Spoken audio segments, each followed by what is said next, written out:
Greetings, this is the Grumpy Old Slan, and today we're going to take a look at the third level Cleric spells in Unearthed Arcana.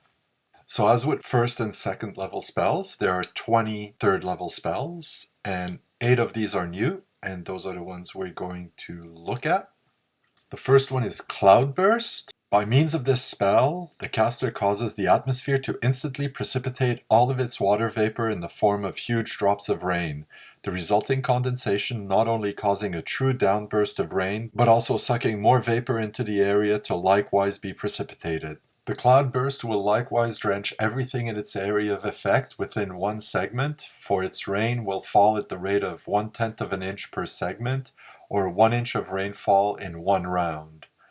All normal fires within the area of effect will be extinguished by a cloudburst, small ones instantly, medium ones in 3 to 5 segments, and large ones in 8 to 10 segments.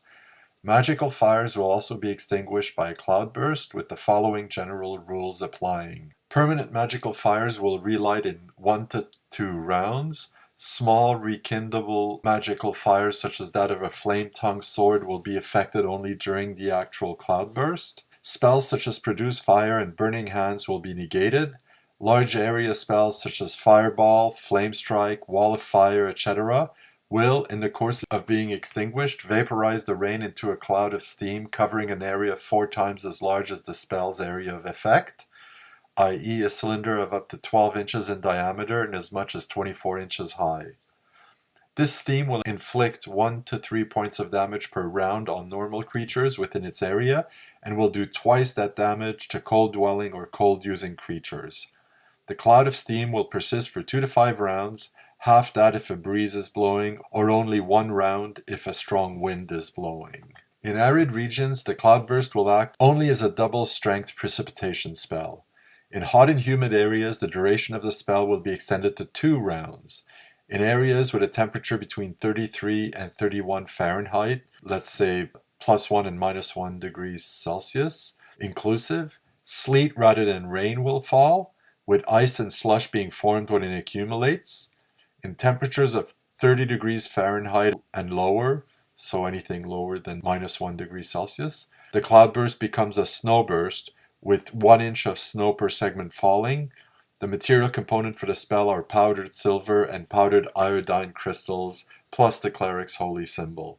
So this spell can have several uses. On the defensive side, I can see if a group is under siege, a cleric with this spell could prevent incendiary attacks from burning down buildings by extinguishing fires rather quickly.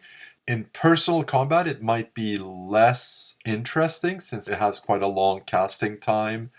Additionally, its rather short duration of 1 round means that for it to negate any magical fires like a fireball would rely on just blind luck. However, that spell is more useful against fire-based magics that last longer, for example, a wall of fire. I like this spell. An imaginative cleric can probably do quite a few things with it. Supplying a large amount of water over a relatively large area could be useful. It could impede movement. If it's rain and it falls on earth, making the soil soft and muddy, will slow down an advancing army or any armored character or a chariot or wagon or any other vehicle like that. In cold weather, by creating ice and sleet, it will also impede movement, which again could be useful. Lastly, it could also be used to obscure tracks. Now, it doesn't obscure tracks over a very large area. So its exterior 3 inches is 30 yards, but it could be enough to prevent someone from knowing where the party went. So they might arrive at a small area, there's 2 or 3 options. If you've obscured the tracks there, the pursuers might waste a little bit of time trying to find where the party is.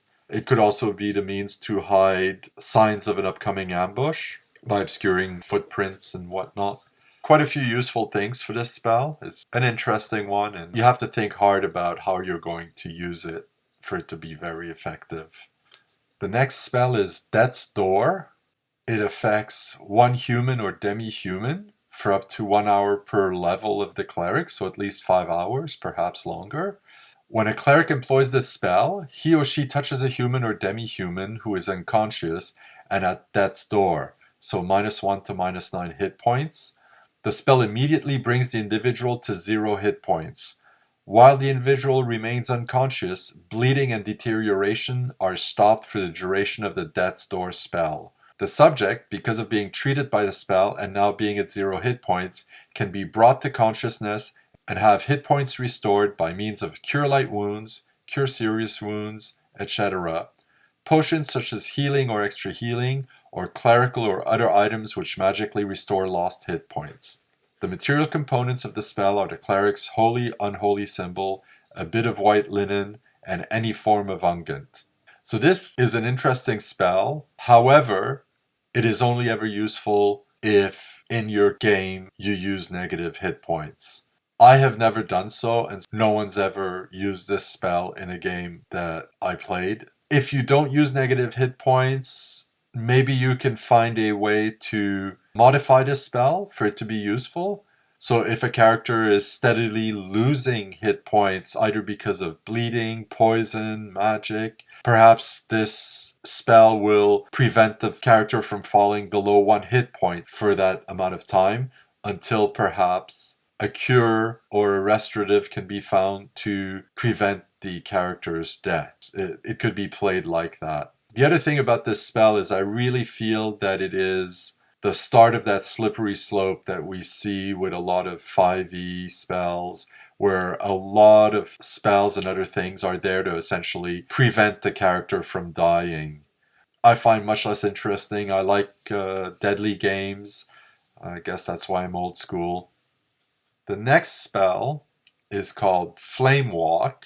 It's got a duration of 1 turn plus 1 per level. So let us assume 1 turn per level. So at 5th level, when a cleric can cast it, you have a minimum duration of 1 hour. By means of this spell, the caster is able to empower himself or herself or another creature of man's size and comparable mass to withstand non-magical fires up to temperatures of 2000 Fahrenheit. That's 1100 Celsius. It also confers a +2 bonus to saving throws against magical fires.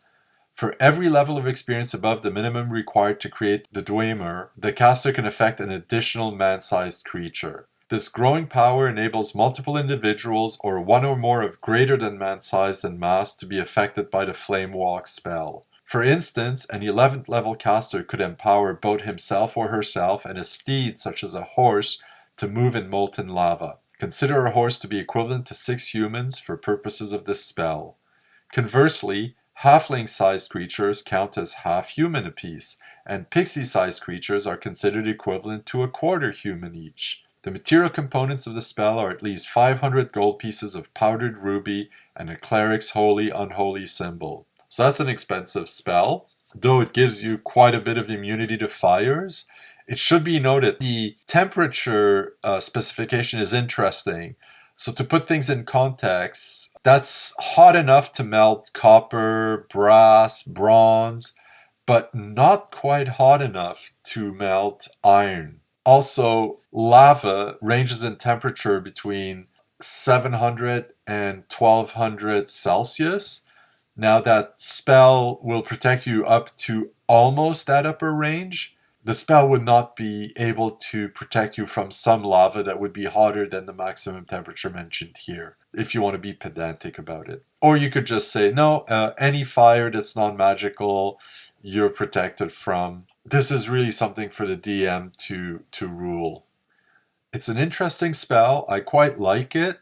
It's very powerful, mainly because of the length of time it lasts for. So basically, if you know you're entering an area where there will be a lot of fire, a lot of heat, or if you're entering an area where you know there's a lot of fire-based monsters, having the cleric cast this ahead of time, and then at least having the first hour, perhaps longer, where you have some serious protection from fire is quite interesting. The spell is quite expensive to cast. Interestingly enough, the cost of casting the spell doesn't change whether you cast the spell on one creature or person or on multiple creatures of person. So I might be tempted to make this a scaling, maybe make it less expensive at first. So in order to cast it on one person, it will cost you 100 gold piece of powdered ruby.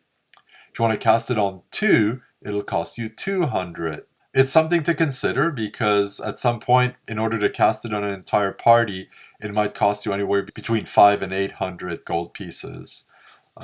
The next spell is called Magical Vestment. It only affects the cleric and will last 6 rounds per level, so at the very least half an hour. This spell enchants the caster's vestment, providing protection equivalent to armor. It will only function while the cleric is on ground consecrated to his or her deity. If any armor or protective device is worn during the spell duration, the vestment protects as if normal chainmail armor.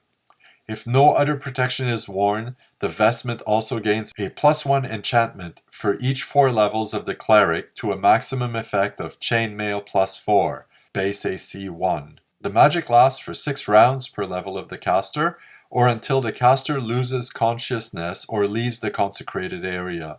The material component are the vestment to be enchanted and the cleric's holy unholy symbol. Again, if my memory serves, I believe this spell was introduced with the Lay Cleric, which was a class of non-adventuring clerics who had a more limited spell range and some specialized spells that were not as combat oriented. The idea was these clerics would be in monasteries or temples and not really wander. However, it could happen that a monastery or the town in which a temple is under siege or attack. 6 rounds per level is a good duration. However, its casting time of 1 round does mean that as the attack is coming, it's like, okay, for the next half hour or hour, if it's a higher level cleric, I will want to be protected. So you have to time it quite well to benefit from it as much as possible without being caught by your enemy in the middle of casting it. The limit of having to stay on the consecrated ground does give the cleric very limited tactical advantage. Now, if people are attacking, they'll come to him, but it might not happen that way. This is a good spell, not so much for the players, but more the GM to have clerics that the party are attacking be on their own consecrated ground and use this spell to improve their protection. So a good spell for the DM, not so much for the player in my opinion. The next spell is Meld into Stone.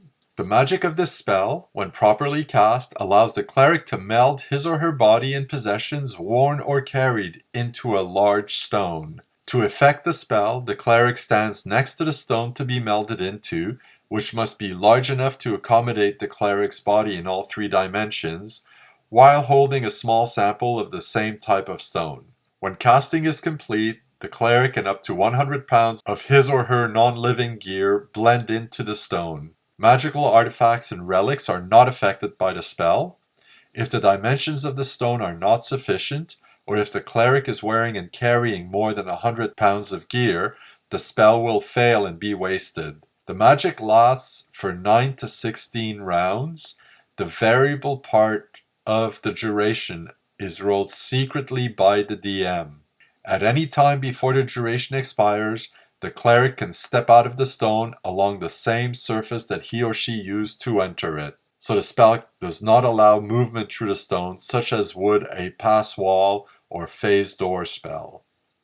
If the duration runs out before the cleric exits the stone, he or she will be expelled from the stone and take 4 to 32 points of damage, and each piece of gear affected must save versus petrification or turn to stone. While in the stone, the cleric is aware of the passage of time. However, he or she cannot see or hear anything that may be going on around the stone. The following spells will harm the cleric if cast upon the stone that he or she is occupying. Stone to Flesh will expel the cleric and inflict 4 to 32 points of damage, but items carried need not save. Stone Shape will cause 4 to 16 points of damage, but will not expel the cleric. Transmute Rock to Mud expels the cleric and will slay the victim instantly unless he or she makes a successful saving throw versus spell. So the fact that you're unaware of what's happening outside the stone really nerfs this spell, makes it quite risky to use. It has a long casting time, relatively speaking, and the only uses I can imagine for this spell are so time critical that the casting time could potentially screw things up for you. Magical artifacts and relics not being affected by the spell. I read this as meaning that if the cleric has a magical weapon, a magical shield or armor, a rod or staff, those items will not go into the stone with him or her. That's a serious nerf. I'd be willing to rule that magical relics, which are one-of-a-kind items that are extremely powerful, that the spell will not affect those. But I think regular, quote unquote, everyday magical items, so a +1 or +2 weapon, maybe non-intelligent weapons only. You might rule that intelligent weapons fall into the class of relics. Potions, scrolls, etc. I would rule that they are affected by the spell. Invisibility is a second level magic user spell, lasts longer, and while the characters could be, someone could bump into them, they are aware of what's happening around them. It's the lack of awareness of what happens outside the stone makes me dislike the spell. They haven't talked about it here, but it would also be interesting to know what happens if the stone is physically damaged. So if someone manages to crack the stone in half while the cleric's in it, what happens to the cleric? I would have a tendency to say that perhaps he takes the 4 to 16 points of damage and is expelled. Or if the stone is large enough, retreat into a large enough section of the stone. But again, the duration is quite short, and I don't understand why that variableness is there if on top of that you're unaware of what's happened. So basically, you're stepping into a dark room, you can't hear or see anything outside of it, you know you've got at least 9 minutes, perhaps longer, but you don't know how much, and if you increase your time in that room, you might get expelled and take some serious damage. Meanwhile, you don't know what's happening outside, and if you do decide to step out, you don't know if your enemies are going to be right there waiting for you. I see where the inspiration for this spell came from, but I don't like the way it's implemented. And if I was to allow it in my campaign, I'd probably tweak it to be a little bit more useful for this cleric. I'd still want to limit its usefulness so it's not overpowered, but I would want to remove some of the nerfing. Negative plane protection. This spell enables the caster or any other eligible creature touched to be partially protected from an undead monster that has an existence on the negative material plane, such as a shadow, wight, wraith, specter, or vampire. The Dwemer of the spell opens a channel to the positive material plane, the energy from which helps to offset the effects of the undead creature's attack. The recipient is allowed a saving throw versus death magic if he or she is touched by an undead creature. Success indicates that the recipient takes normal hit point damage from the attack, but does not suffer the drain of experience that would otherwise take place. In addition, the undead creature takes 2 to 12 hit points of damage from the positive plane energy. The magic is only proof against one such attack and dissipates after that attack whether or not the saving throw is successful. If the saving throw versus death magic has failed, the recipient of the spell takes double the usual physical damage in addition to the loss of experience that normally occurs. The spell will also protect the recipient from the effect of a magic user's energy drain spell, but in such a case the magic user is not affected. The contact between the positive and negative planes that this spell brings about will cause a bright flash of light and a sound like that of a thunderclap.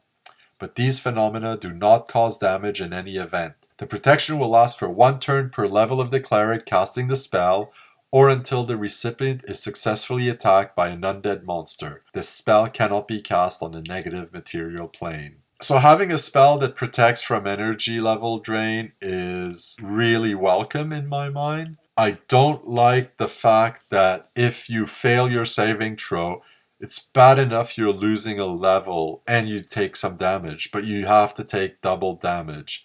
There's a lot of spells in this book that are like that, where it gives you a benefit, but if you fail to get the benefit, we're going to wham you with a another penalty other than receiving the penalty you were supposed to be protected from. We've seen that in other spells previously, and I'm sure we'll see it in other spells in the future.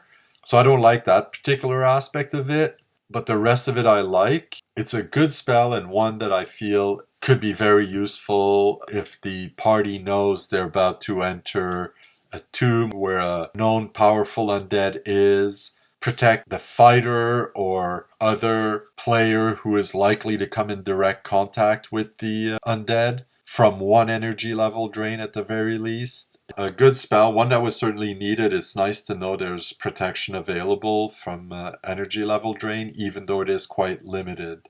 Would have also been an interesting maybe to allow additional creatures from being protected if the cleric is of high enough level. So maybe at 5th level you're allowed to protect one, but at 10th level you can protect a second person or creature, and at 15th you can protect a third. This isn't too much, and it would help the party as a whole, since higher level parties are much more likely to encounter energy draining undead than low level parties. And if you don't want to give overpowered a spell, you could always say for every additional creature you lose some duration. So perhaps at 10th level you get a second creature, but it's one creature for 10 turns or two creatures for 5 turns. And then at 15th level you get one creature for 15, two for 7.5, three for 5, and so on. So it's could be a good compromise for preventing the spell from being overpowered, but allowing higher level clerics a little bit more with this spell than just added time. Remove paralysis. By the use of this spell, the cleric can free the subject creatures from the effects of paralyzation or similar forces, such as a hold spell. By casting this spell and then pointing his or her finger in the proper direction, the cleric can remove paralysis from as many as 4 creatures that are within range and within the area of effect. There must be no physical or magical barriers between the caster and the creatures to be affected, or else the spell will fail and be wasted. Each target of the spell obtains a new saving throw versus paralyzation at a +3 bonus if only one creature is involved, +2 if 2 creatures are to be affected, and +1 if 3 or 4 creatures are the target. The reverse of the spell, cause paralysis, can affect only one target, which must be touched by the cleric, using his or her holy, unholy symbol. If the victim fails a saving throw versus spell, paralyzation will set in for a duration of 1 to 6 rounds, plus 1 round per level of the caster. Clerics of good alignment should be very discerning in their use of cause paralysis, and this spell might actually be prohibited to clerics belonging to certain good aligned orders. So this is a good spell. There are so many times when a party has succumbed to an encounter that happened after some of the party members were paralyzed and either could only be moved with great difficulty or not at all. This offers at least a chance to remove the paralysis. Clerics of good alignment should be very discerning when using any attack spell.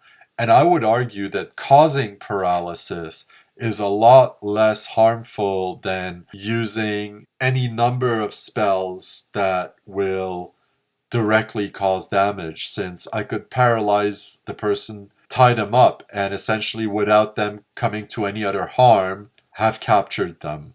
This last sentence, I think, is much more applicable to spells like Cause Light Wound that directly harm the victim, whereas just paralyzing for 6, 7, 8, 9, 10, maybe 15, 20 minutes at the most, without actually directly harming them. That last warning is weird for this particular spell. But I can see how some deities might not want their clerics casting this. A deity dedicated to freedom or movement and speed may not want their clerics casting cause paralysis, but would certainly want the cleric to remove paralysis. The next spell is called Water Walk.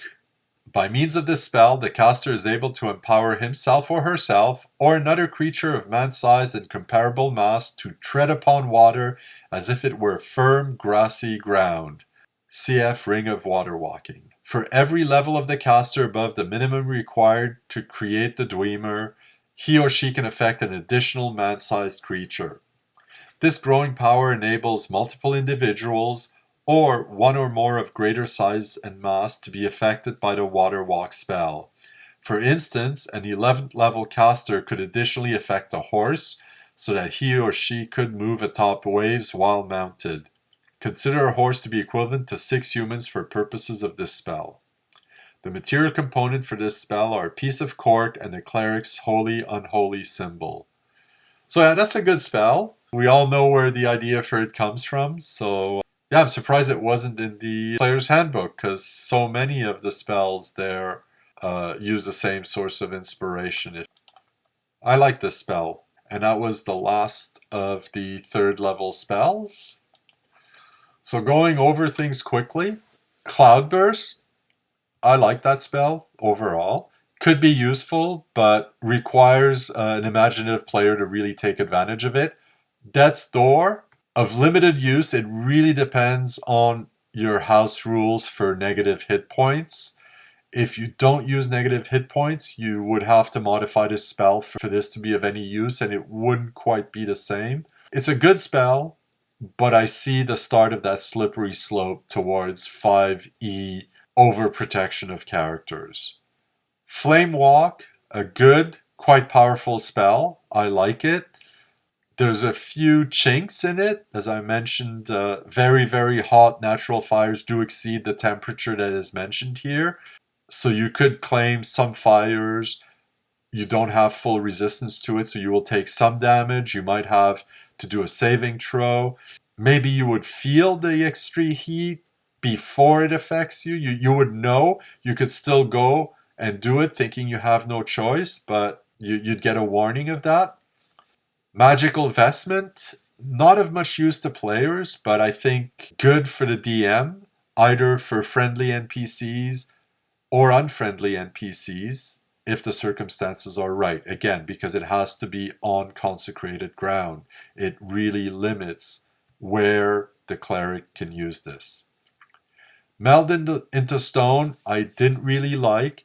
The random amount of time that is unknown to the cleric is okay, but I think not knowing what happens outside of the stone really nerfs this spell. I feel a bit too much for a 3rd level spell.